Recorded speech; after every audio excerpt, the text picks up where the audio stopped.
عرب کا ایک بڑا رئیس عامر بن طفیل نے رسول اللہ صلی اللہ علیہ وسلم کو قتل کرنے کا منصوبہ بنا رکھا تھا۔ وہ مسجد میں رسول اللہ صلی اللہ علیہ وسلم سے ملا اور کہا، محمد، میں آپ سے تنہائی میں ملنا چاہتا ہوں، میں آپ سے بات کرنا چاہتا ہوں۔ آپ صلی اللہ علیہ وسلم اس کے ساتھ ہو لیے۔ عامر نے جلدی سے اپنے ساتھی سے کہا، میں محمد کو اپنی طرف مشغول رکھوں گا، تم موقع پا کر تلوار کا وار کر دینا۔ بسم اللہ الرحمن الرحیم۔ ناظرین، اللہ تعالیٰ نے قتل کے ہر خفیہ حملوں سے رسول اللہ صلی اللہ علیہ وسلم کی حفاظت کی ہے، جس میں سے چند ایک ہم آپ کے سامنے ذکر کریں گے۔ سلمہ بن عقور رضی اللہ تعالیٰ عنہ سے روایت ہے، انہوں نے کہا کہ میں رسول اللہ صلی اللہ علیہ وسلم کے ساتھ تھا کہ ایک آدمی اپنی حاملہ گھوڑی لیے ہوئے آیا۔ گھوڑی کے پیچھے پیچھے اس کا ایک بچھیرا بھی تھا۔ اس نے کہا، تم کون ہو؟ آپ نے فرمایا، میں نبی ہوں۔ اس نے پوچھا، نبی کیا ہوتا ہے؟ آپ صلی اللہ علیہ وسلم نے فرمایا، اللہ تعالیٰ کا قاصد۔ اس نے پوچھا، قیامت کب آئے گی؟ آپ صلی اللہ علیہ وسلم نے فرمایا، یہ غیب ہے، اسے اللہ تعالیٰ کے سوا کوئی نہیں جانتا۔ وہ بولا، بارش کب ہوگی؟ آپ صلی اللہ علیہ وسلم نے فرمایا، یہ بھی غیب ہے، اور غیب کو اللہ تعالیٰ کے سوا کوئی نہیں جانتا۔ اس نے سوال کیا، میری گھوڑی کے پیٹ میں کیا ہے؟ آپ صلی اللہ علیہ وسلم نے فرمایا، یہ غیب ہے، اور اللہ تعالیٰ کے سوا کوئی غیب پر مطلع نہیں۔ وہ بولا، مجھے اپنی تلوار دکھاؤ۔ آپ نے اسے تلوار پکڑا دی۔ اس نے تلوار میان سے نکال کر لہرائی، پھر آپ صلی اللہ علیہ وسلم کو واپس کر دی۔ رسول اللہ صلی اللہ علیہ وسلم مسکرائے اور فرمایا، تم اس کام کی طاقت نہیں رکھتے جسے کرنے کا تم نے ارادہ کیا ہے۔ اس نے کہا، ایسا ہی ہے۔ 9 ہجری میں جنگ تبوک سے واپس ہو رہے تھے کہ منافقین نے قتل رسول صلی اللہ علیہ وسلم کا منصوبہ بنایا۔ نعوذ باللہ۔ تبوک سے واپسی پر یہ ٹولی آپس میں بڑی زہرناک گفتگو کر رہی تھی۔ باہمی مشورے سے طے یہ کیا گیا کہ جب رات کی تاریکی میں مسلمان پہاڑ سے گزر رہے ہوں تو حضور صلی اللہ علیہ وسلم کو عقبہ سے نیچے گرا کر ہلاک کر دیا جائے۔ بدبخت جلاس بن سوید نے کہا، آج رات ہم محمد کو عقبہ سے گرائے بغیر نہ رہیں گے، چاہے محمد صلی اللہ علیہ وسلم اور ان کے ساتھی ہم سے بہتر ہی ہو، مگر ہم لوگ بکریاں ہیں اور یہ ہمارے چرواہے بن گئے ہیں، گویا ہم بے عقل ہیں اور یہ سیانے۔ اس نے یہ بات بھی کہی کہ اگر یہ شخص سچا ہے تو ہم گدھوں سے بھی بدتر ہیں۔ ان میں حسن بن نمیر وہ شخص تھا جو صدقے تک کی کھجوریں لوٹ لے گیا تھا اور چور بھی تھا۔ منافق تیمہ بن عبیرت نے کہا، آج کی رات جاگو تو سلامت رہو گے، تمہارا کوئی کام اس کے سوا نہیں ہے کہ اس شخص کو قتل کر دو۔ مرہ نے کہا، بس ہم اگر اس ایک شخص کو قتل کر دیں تو سب کو اطمینان ہو جائے گا۔ یہ منافق تعداد میں کل 12 تھے۔ منصوبہ قتل یوں تھا کہ جب وہ سازش کر رہے تھے، سر شام ہی سرور عالم صلی اللہ علیہ وسلم نے اشارہ غیبی اور فراست نبوی صلی اللہ علیہ وسلم سے ان کی بدنیتی کو بھانپ لیا۔ ارشاد فرمایا، جو کوئی وادی کے کشادہ راستے سے گزرنا چاہے ادھر چلا جائے، مگر خود گھاٹی یعنی عقبہ سے گزرنے کا ارادہ فرمایا۔ حضرت حذیفہ بن یمان ناکہ کو ہانک رہے تھے اور عمار بن یاسر رضی اللہ تعالی عنہ ناکہ رسول صلی اللہ علیہ وسلم کی نکیل تھامے چل رہے تھے۔ رات تاریک ہو گئی تو یہ 12 منافق نقاب پوش ہو کر حملہ آور ہوئے۔ حضور صلی اللہ علیہ وسلم نے آہٹ پا کر حذیفہ رضی اللہ تعالیٰ عنہ سے ارشاد فرمایا کہ انہیں آگے آنے سے روکیں۔ حذیفہ نے مڑ کر ایک شخص کے اونٹ کی تھوتنی پر ترکش مارا۔ وہ سمجھے کہ راز فاش ہو گیا، جلدی سے مڑے۔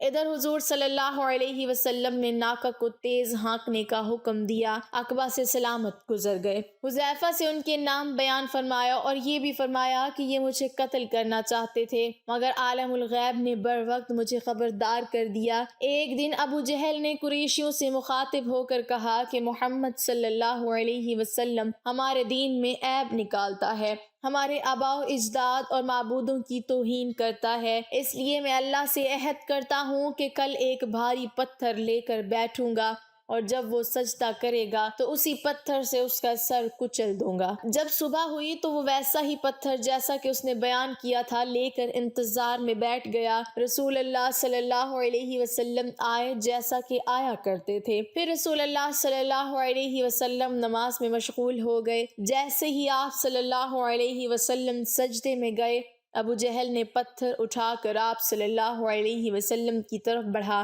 جب وہ آپ صلی اللہ علیہ وسلم کے قریب ہوا تو شکست خوردہ حالت میں لوٹا۔ اس کا رنگ فک تھا اور وہ ایسا مرعوب تھا کہ اس کے دونوں ہاتھ اس کے پتھر سے چپک گئے تھے کہ وہ بمشکل اپنے ہاتھ سے پتھر پھینک سکا۔ قریش کے کچھ لوگ اس کے پاس آئے اور پوچھنے لگے، اے ابو جہل تمہیں کیا ہوا؟ اس نے کہا، میں نے گزشتہ رات جو بات کہی تھی وہی کرنے کے لیے کھڑا ہوا تھا۔ جب میں ان کے قریب پہنچا تو ایک اونٹ آڑے آ گیا۔ خدا کی قسم میں کبھی بھی کسی اونٹ کی کھوپڑی، گردن اور دانت اس اونٹ کی طرح نہیں دیکھا۔ وہ مجھے کھانا چاہ رہا تھا۔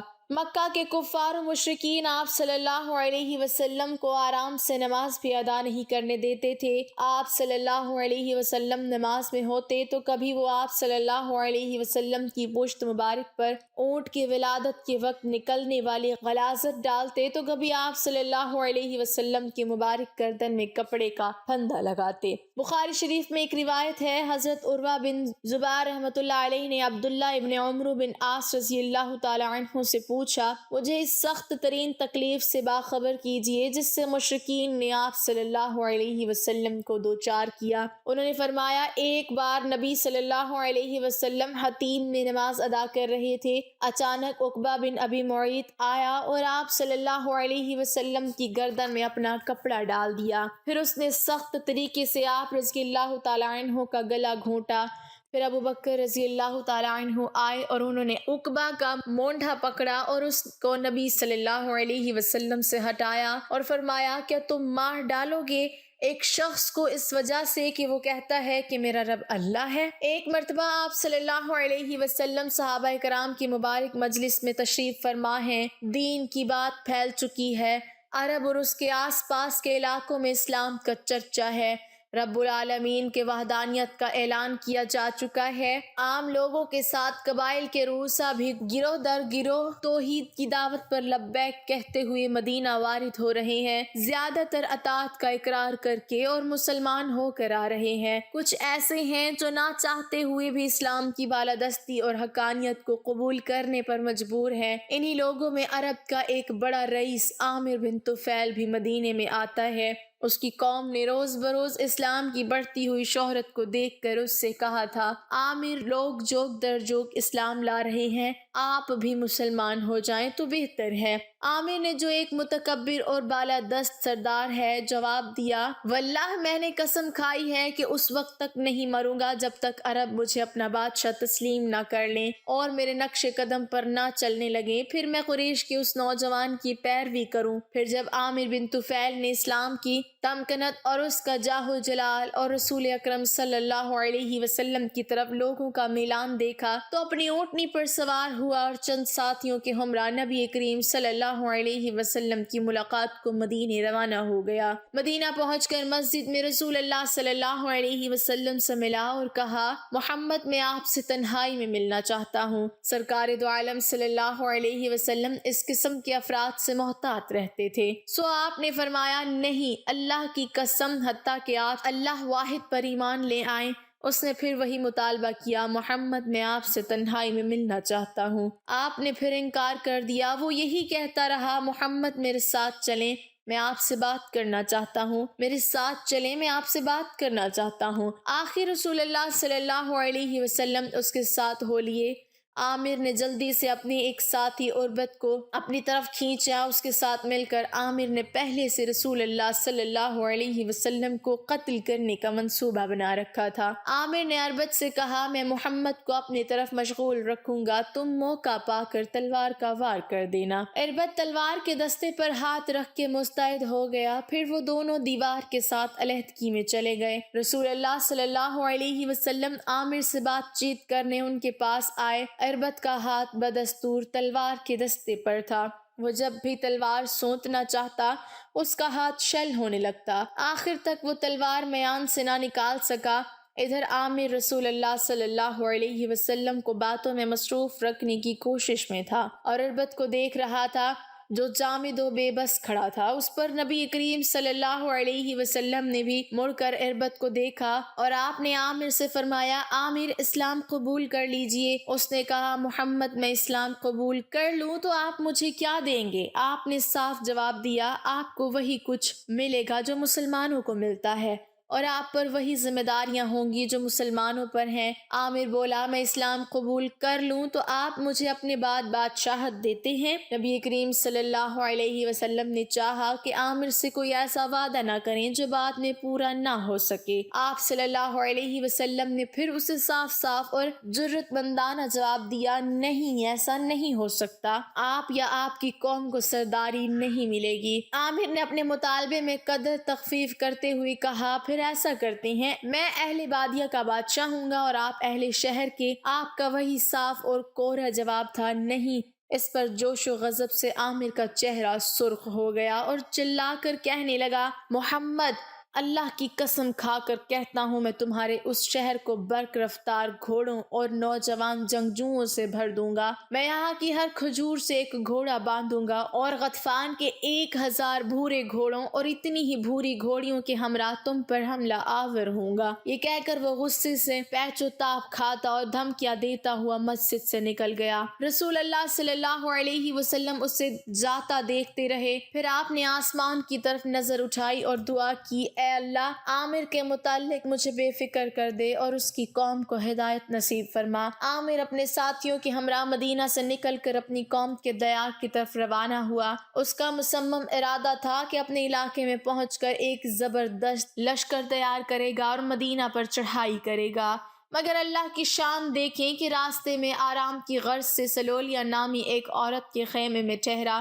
جو اس کی قوم سے تعلق رکھتی تھی۔ وہ ایک فاحشہ عورت تھی جسے لوگ اچھی نظر سے نہیں دیکھتے تھے۔ اس کے ہاں ٹھہرنے والے شخص کو بھی لوگ فاسق و فاجر کہتے تھے۔ عامر کو سفر کی تھکان اتارنے کے لیے کوئی مناسب جگہ نہیں ملی تھی، اس لیے وہ مجبوراً سلولیہ کے ہاں جا اترا اور اس کے خیمے میں پڑ کر سو رہا۔ اسی دوران عامر کی گردن پر ایک گلٹی نکل آئی۔ ایسی گلٹی عموماً اونٹ کی گردن پر ظاہر ہوتی اور اسے موت کی گھاٹ اتار دیتی ہے۔ گلٹی دیکھ کر عامر گھبرایا اور بے حد پریشان ہوا۔ وہ ورم کے مقام کو چھوتا اور کہتا، اونٹ کی گلٹی جیسی ایک گلٹی اور سلولیہ کے گھر میں موت، یعنی نہ موت عزت کی ہے نہ جائے موت کی کوئی قدر و منزلت۔ عامر کی تمنا تھی کہ وہ میدان جنگ میں سورماؤں کی تلوار سے قتل ہوتا، مگر یہ کیا، وہ ایک فاحشہ کے گھر میں جانوروں کی بیماری سے مر رہا تھا۔ اس کے نزدیک یہ بڑی ذلت آمیز موت تھی۔ وہ چیخ و پکار کرنے لگا۔ اس نے اپنے ساتھیوں سے کہا، میرا گھوڑا لاؤ۔ گھوڑا حاضر کیا گیا۔ وہ ایک ہی جست میں گھوڑے پر سوار ہوا، نیزہ ہاتھ میں تھاما۔ گھوڑا ادھر ادھر گھومنے لگا۔ اس نے اپنی گردن کو پکڑ رکھا تھا اور درد کی شدت سے چلا رہا تھا۔ اونٹ کی گلٹی جیسی ایک گلٹی اور سلولیہ کے گھر موت۔ اس کا گھوڑا چکراتا رہا۔ موت نے عامر کو مزید مہلت نہ دی اور وہ گھوڑے پر بیٹھا جہنم واصل ہوا۔ عامر کے ساتھیوں نے اس کی لاش وہیں چھوڑی اور اپنی قوم کی طرف لوٹ گئے۔ قوم کی آبادی میں پہنچے تو لوگوں نے آگے بڑھ کر اربد سے پوچھا، اربد پیچھے کیا خبر ہے؟ اس نے جواب دیا، خبر کیا ہوتی؟ محمد نے ہمیں کسی شے کی بندگی کرنے کی دعوت دی ہے۔ کاش وہ اس وقت ہمارے پاس ہوتا تو ہم تیر مار کر اسے قتل کر ڈالتے۔ یہ بات کہنے کے 1 یا 2 دن بعد اربد اپنا ایک اونٹ لے کر روانہ ہوا جسے وہ فروخت کرنا چاہتا تھا۔ اللہ تعالیٰ نے اس پر اور اس کے اونٹ پر بجلی گرا دی جس نے ان دونوں کو بھسم کر ڈالا۔ اللہ تعالیٰ ہمیں نیک اعمال کرنے کی توفیق عطا فرمائے اور ہمارا خاتمہ ایمان پر فرمائے، آمین۔ ناظرین، کمنٹ باکس میں اللہ تعالیٰ کے 99 ناموں میں سے ایک نام ضرور ٹائپ کریں۔